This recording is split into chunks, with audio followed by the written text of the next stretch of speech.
Yun, dito tayo sa Green Garden sa may Castilleos. Di ko alam kung balay-bay ba ito eh. May nagsabi kasi sa atin dito ng mga fresh vegetables daw na binibenta. I love nature, farm, fresh, Green Garden, Castilleos. Silipin natin. Sana pwede. Hindi ko alam kung pwede. Alam tayo. So yun, pumasok tayo sa loob ng Green Garden. So let's see ano ba ang meron sa Green Garden. Check natin kung ano meron. Nakaka-curious. Yeah. Nakakatuwa oh. May tomatoes. Ano ba to? Ay, guava ba ito? Guava.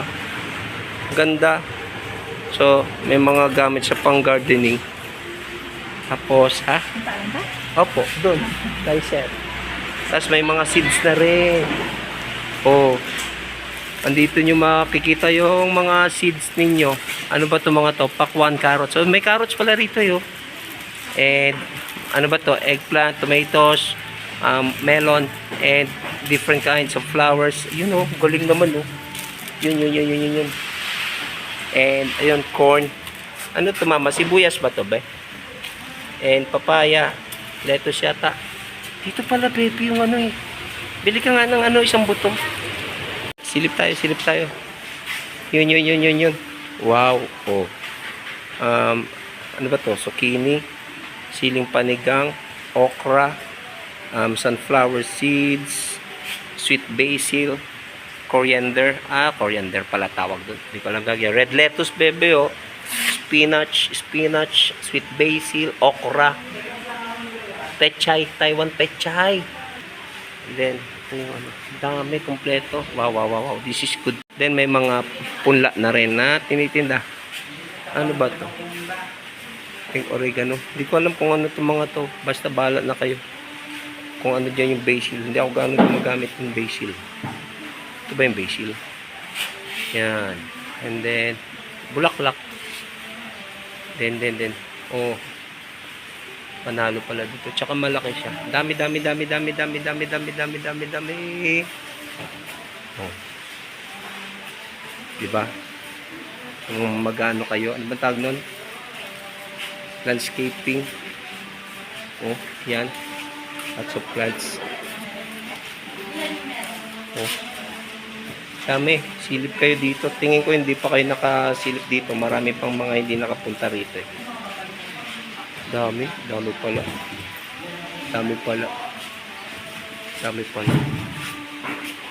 Panalo. May mga kangkong din. Tsaka lettuce doon, inaayos. Real, talagang fresh talaga. Ito talaga ang fresh. Ito ay, hindi ko alam kung ano to. Panalo dito. Oh, spinach. Ito pala yung spinach nyo. Oh, ayan, dami. Ito talaga ang fresh. Dapat silipin nyo to. Tingin ko marami pa hindi nakapunta rito eh. Yun. Sabi naman pwede pala mamili per kilo. Hindi ko alam kasi. First time natin to. Akala ko pine-prepare nila pang shipping. Pang tinda rin pala. I mean, personally, bibili ka pala. Pwede. Wow. Ang tahimik dito kasi. Parang napaka-decente. This out, mama, magkano?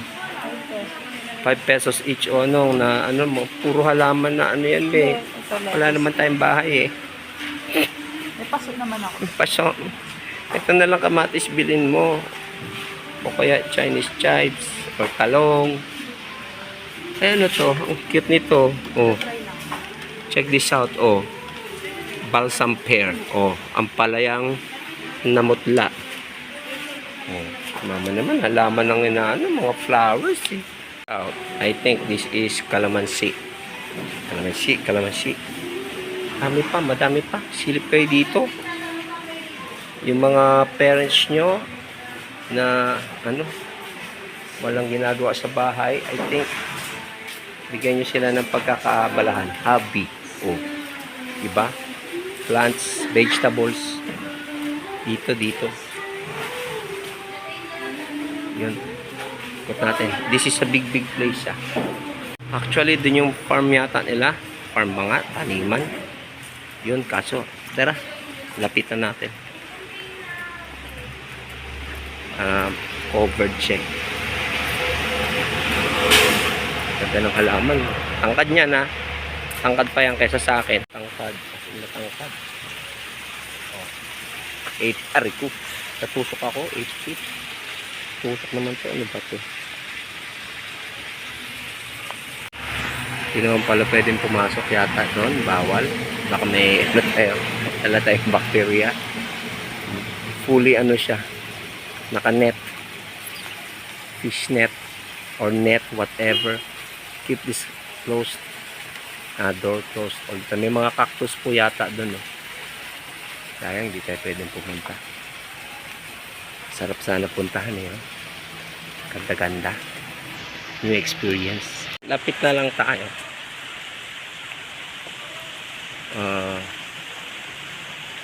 Malabo hindi tayo makapasok. Nahiya ako eh. Anyway, ang gagandang cactus. Yun. And mga seedlings. And then, ito nung bata ako, marami kami nito. Nakakatusok to, may tinik to no? Hindi pala pwede lapit. Mas lumalabo. Yan po.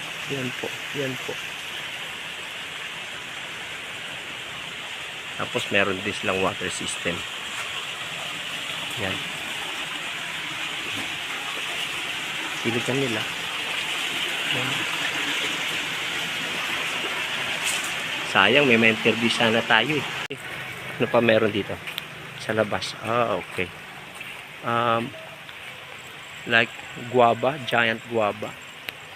And then, I think this is grapes, no? And then, dami. You should see this guyabano. And lemon basil. And stevia. Yun lang. Ano pa raw to? Tarragon, di na natin alam yan. Di na natin nagagamit ng mga to. Or what? Ang halaman ba yan? Spices.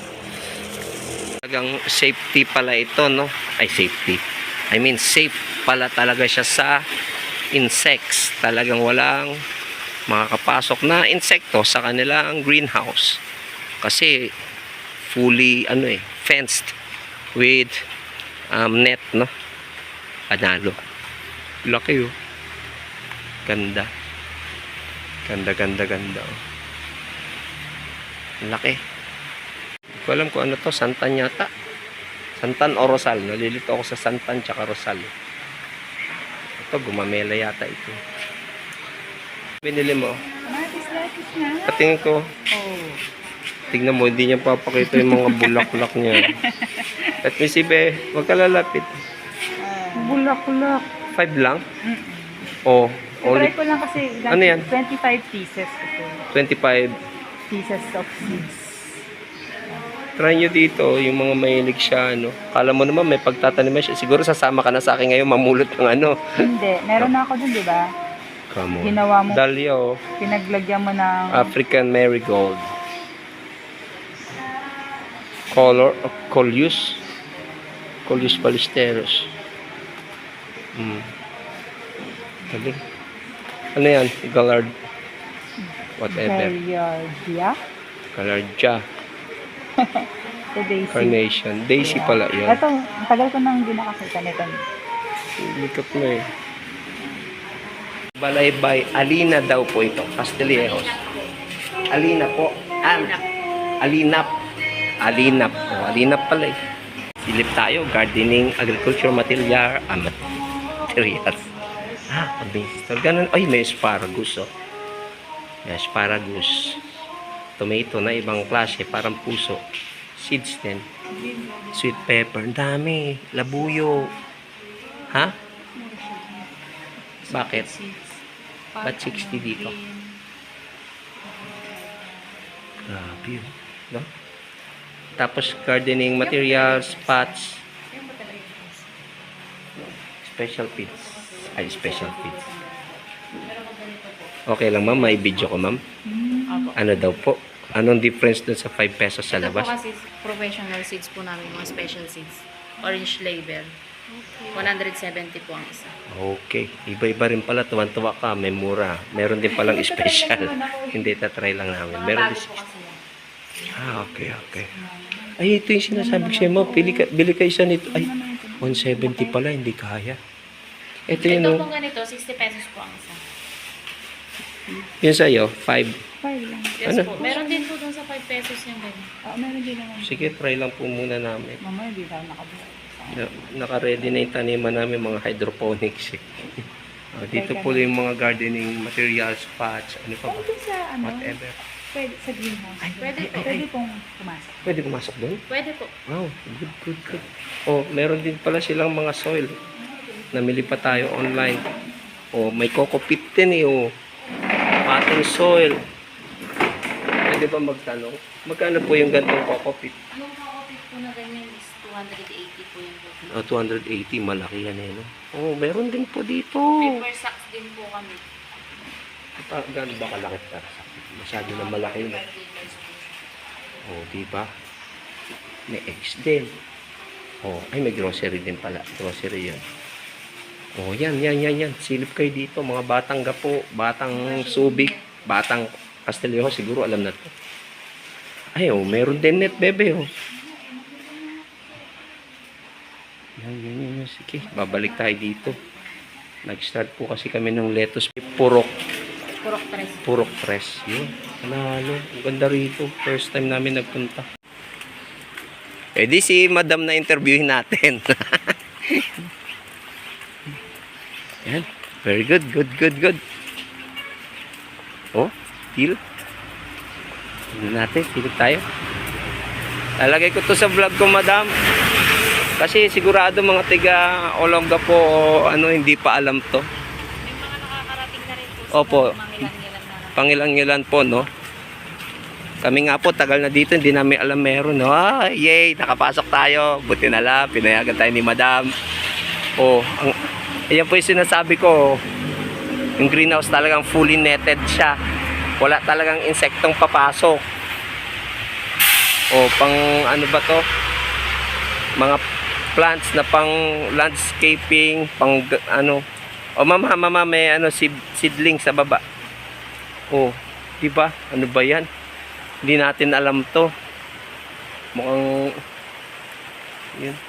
Madam, ang may-ari po ay Korean. Taiwan. Ay, Taiwanese. Oh. Taiwanese.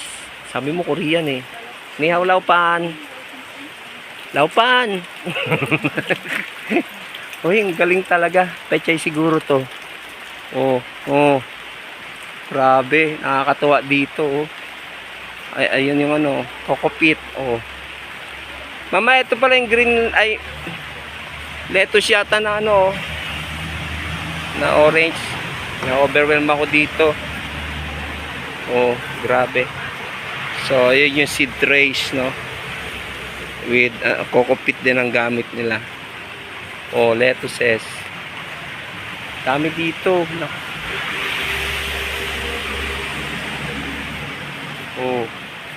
Oh, lettuce din na ibang klase. Oh. Galing kami sa taas. Check sa So, meron pala silang FB page, Yes po. Green Garden Farm. So, itatag natin sila. Oh, bibigyan daw tayo ng free seeds. Yay! Tapos yung kabila daw po. Yun na yun. Yung pala, yung mga na-harvest doon, nalangan ako kanina, ano rin pala ito, parang supermarket. Yes po. Pag bibili ka ng kangkong, Per kilo po ang bigayan na. okay, akala ko kasi dahil parang, ano ba to, napakalinis eh. Akala ko po ay ini-impake lang pang shipping. Hindi pala. Pwede pong mag-walk-in. Nagbibenta rin po kami sa mga walk-in na customer. Pero yung the rest po na pinapak namin, pang supermarket po siya tayo. Sinusupply niyo rin po sa Yes. supermarket. Wala pong minimum, basta gusto namin mamiling gulay dito, wala pong minimum. Basta po may gulay. Bigay po. Ano pong available na gulay na pwede namin ma-avail dito? Everyday po meron kaming mga Spinach, yes, lettuce, kangkong, kangkong, mga kamote tops. kamote tops. Meron ding kalabasa dun eh, no? Yes po. Nakita ko saan yung farm ng kamote, sa kabila. Yes po. Okay, farm ng kangkong, sa kabila Sa din. kabila po lahat ng farm. Wow, so yung kangkong siguro ay grown by hydroponics. sa styro or Hindi po. Land din po siya. ay lande? Yes po. Uy, Chinese duck po. ay yun, hindi pa ako nakatikim ng Chinese kangkong. By the way, eto po, ano ba tawag dito? Itong isang area na to, meron pa pong kabilang area doon sa kabila. Doon daw po ang mostly gulay. Yes po. Opo, okay. Hindi na natin masisilip na kakaya kay madam. May storbo pa natin siya. Hindi naman malayo. Mga like 50 meters away lang naman doon sa kabila. Pero hindi na natin sisilipin. Kasi naulan po. September 20 ngayon may bagyo na hinahanap lang namin ni Mrs. Ang galing nito. Kasi yung ibang nakita ko ay ano ba to, net lang. Ito po yung roofing niya ay made of thick plastic siguro yan. Plastic anyway. Tapos pagka sobrang init, ayan po maihahatag pa rin yung ayan napo-fold nila yung net nila para mabawasan pa rin yung sunlight pag masyadong strong yung sunlight. Yan. Di ba? Madam, anong pangalan niyo po pala? Sorry. Lucel. Josel. Saldivar. Oy, taga saan ba mga Saldivar ko? Taga dito, Saldivar parang Espanyol, no? Ang alam ko lang Salvador. Sa kanya, ano ba? Saldivar. Saldivar, nakakalito. Yun. Salamat, madam, ha? I-asap tonight. By the way, ang page ko po, ang vlog ko po ay Papa Jojo po pangalan ko. Papa Jo's Vlog. Kakwentuhan. Lalabas na po yung pag inano nyo. Lalagay ko po to, Ma'am Joseph. Okay, ang ano po nila, ang ano ba to? Ang operation hours nila na pwede kang mamili ay from 8, tama po ba ma'am? 8 in the morning till 5:30 in the afternoon without lunch break po, no? Meron. Meron po. Magsasara po ng lunch break. po kami ng 11:30 to 1. To 1. Then So, open po kami ulit ng 1 to 5:30. ayan, malinaw. 8 to 11:30, then magsasara po, lunch break 11:30 up to 1 in the afternoon, in the noon, ay sarado sila. Ay, may mga koi. Ay, koi ba yan? Tilapia. And then, ano pa po ba yun? Sunday is off po. No, madam. Sunday is off sila. So, wag kayo pupunta dito na Sunday. Ha? Tilapia. Hi, guys. Nangangagat ba kayo? Tilapia po? For sale dito yan. Hindi. Tilapia pala to. Akala ko, kanina. Water system supply. Yung water system supply po namin sa loob. Ay, water system supply. Pwede rin pala lagyan ng, kasi nagpo-produce ng, ng manures and, po yata, pang nutrients, po, no? Ang galing. Salamat po. Ma'am Josel, maraming salamat po, ha. Ayun po, ayun, Papa Jo's Vlog, kakwentuhan. Ayun po, nakadikit sa tricycle ko. Ako po ay fried chicken vendor. Salamat po, Madam Josel. God bless you po. Bye-bye po. Ito ang landmark para makita nyo. Isang malaking, compound na ulan na may magandang bahay na 1, 2, 3 story na bahay. And then, about few meters away, you will find this green garden nakasulat. And then, dito naman, ayan siya with the Chinese bamboo. And then, yan yung parking area nila. May ng guard. Ano ba yun? Guard house. Yan. Okay, balaybay.